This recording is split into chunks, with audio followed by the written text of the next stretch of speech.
ఈ సోమర్లకోట యాటలపాలెంలో జరిగినటువంటి ఫైర్ ఈ యొక్క ప్రాంతాన్ని బ్లాస్టింగ్ ప్రాంతాన్ని కూడా అలాగే ఫైర్ డైరెక్టర్ ఎవరైతే ఉన్నారో మురళీ మోహన్ గారు అయితే ఇప్పుడైతే సంఘటనా స్థలాన్ని కూడా పరిశీలించారు.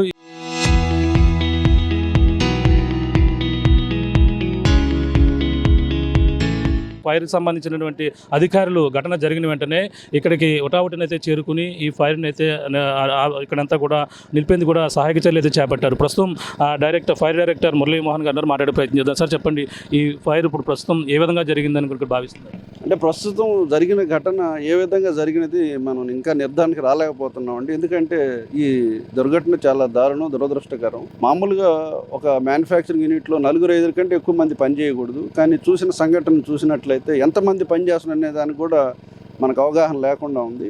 పైగా గత సంవత్సరం రాయవరంలో జరిగిన దృష్టిలో పెట్టుకొని అందరు ఆఫీసర్లు కూడా ఈ మ్యానుఫ్యాక్చరింగ్ యూనిట్లు చేయకూడదని కూడా క్లియర్గా వాళ్ళకి ఇన్స్ట్రక్షన్స్ ఇచ్చారండి. అయినా కూడా వాళ్ళు ఈ విధంగా ఎందుకు చేస్తున్నారు అనేది దీన్ని కొంచెం అధ్యయనం చేసి దీని మీద ఒక రిపోర్ట్ తయారు చేయాల్సి వస్తుందండి. ఇది ఎవరి పేరు మీద ఉందండి? దీనికి పర్మిషన్లు అన్నీ కూడా పూర్తిగా ఉన్నాయా? ఇది ఎంతకు మించి ఇక్కడ చేయవలసిన యూనిట్ అండి? గత సంవత్సరం సెప్టెంబర్ వరకు అయితే వీటికి పర్మిషన్స్ అన్నీ ఉన్నాయండి.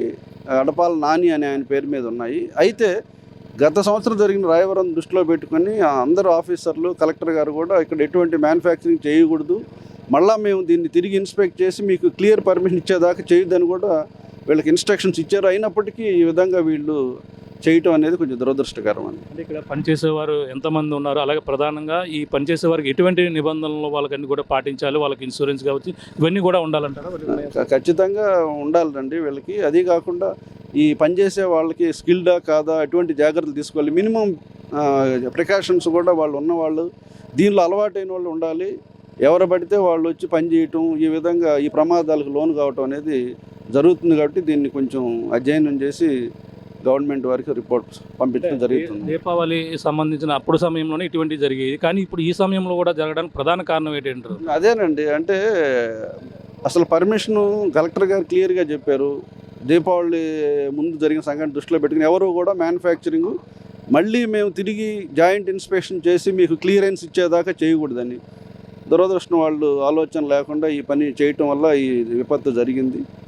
ఏదేమైనా ఇటువంటి ముందు జరగకుండా ఉండడానికి మా డిపార్ట్మెంట్ తరఫున మా వంతు కృషి మేము చేస్తామండి. అంటే ఇక్కడ మోతాదు మించి అలాగే ఇక్కడ ఉన్నటువంటి మందుగుడు సామాను ఉపయోగించారు, అక్కడ దానివల్ల ఇంత విస్ఫోటనం జరిగిందని అన్నాను. ఈ దుర్ఘటన చూసినప్పుడు ఇంత పెద్ద ప్లేస్లో జరిగిందంటే ఖచ్చితంగా మోతాదుకు మించే ఉపయోగించారనేది మనం నిర్ధారణకి రావాల్సి వస్తుంది. కాబట్టి ఇక ముందు అటువంటి లేకుండా, అంటే ఇప్పుడు ఆ పరిస్థితి ఏ విధంగా ఉందంటే వాళ్ళు మ్యానుఫ్యాక్చరింగ్ చేసేటప్పుడు కూడా కంపల్సరీ స్టాఫ్ను కూడా అఫీషియల్స్ని పెట్టి మానిటరింగ్ చేయాల్సిన పరిస్థితి అన్నట్టు కనబడుతుంది. కాబట్టి ఈ దుర్ఘటనలో ఖచ్చితంగా వాళ్ళు మోతాదుకు మించే చేసుంటారనేది మనం ఒక నిర్ధారణకు రావాల్సి వస్తుంది.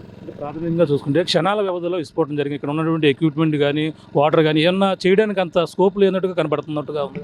జనరల్గా బ్లాస్ట్ అన్నప్పుడు రెప్పపాట్లోనే జరుగుతాయండి ఇటువంటివన్నీ.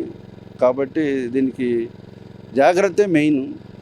ఫైర్ ఫైటింగ్ కానీ ఇవన్నీ కూడా ఫైర్ అయినప్పుడు మనకు ఉపయోగపడుతుంది, కానీ బ్లాస్ట్ జరిగినప్పుడు ఏది కూడా మనకు, ఎందుకంటే కన్ను తెరిచే లోపు ఎంత జరిగిపోతుంది. కాబట్టి ఇక ముందు దీనికి ప్రికాషన్ అంటే ఎంత మోతాదులో మనం ఆ మందుగుండు సామాగ్రిని మ్యానుఫ్యాక్చరింగ్లో వాడాలి అనేది మాత్రమే ముఖ్యంగా మనం గమనించి తీసుకోవాల్సిన జాగ్రత్త అండి. దాన్ని ఇక ముందు కట్టడి చేసేదానికి ప్రయత్నిస్తాం. ఘటన జరిగిన తర్వాత ఎంత ఫైర్ ఇంజిన్లు ఉపయోగించారు, మీ సిబ్బంది ఎంతమంది పాల్గొన్నారు? ప్రదేశం పెద్దాపురం ఫైర్ స్టేషన్ లిమిట్స్లో వస్తుందండి, 14 కిలోమీటర్లు. 2:15కి మాకు ఫైర్ కాల్ రాగా 2:40 కల్లా మా ఫస్ట్ ఫైర్ ఇంజిన్ వచ్చిందండి. ఆ తర్వాత కాకినాడ నుంచి ఇంకో రెండవ ఫైర్ ఇంజిన్ కూడా రప్పించడం జరిగింది.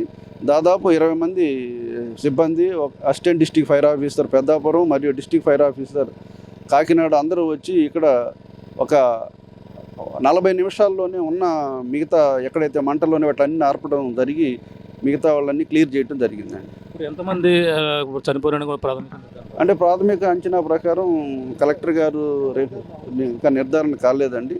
కాకపోతే 30-40 మంది పనిచేస్తున్నారనేది చెప్తున్నారండి. పరిస్థితి ప్రస్తుతం ఈ ఘటన జరిగినటువంటి ప్రాంతాన్ని అలాగే ఫైర్ డైరెక్టర్ ఎవరైతే మురళీ మోహన్ గారు అయితే పరిశీలించారు.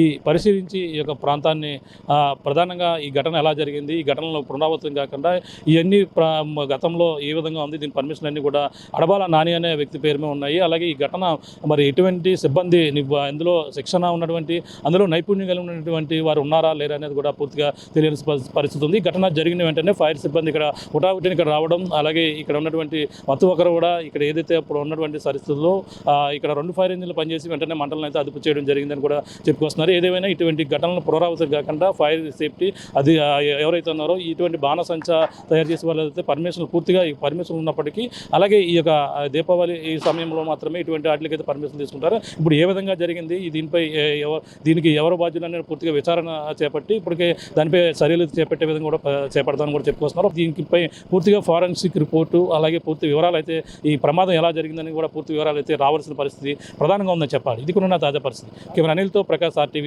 యాట్లపాలెం గ్రామం నుంచి. చరిత్ర సృష్టించినోడు ఇప్పుడు ఆ చరిత్రని తిరగరాయబోతున్నాడు. అబద్ధాల గోడల్ని బద్దల కొట్టి నిజాలను రాగా మీ ముందుంచబోతున్నాడు. నిజమైన వార్తల కోసం వెంటనే డౌన్లోడ్ చేసుకోండి రా యాప్ని.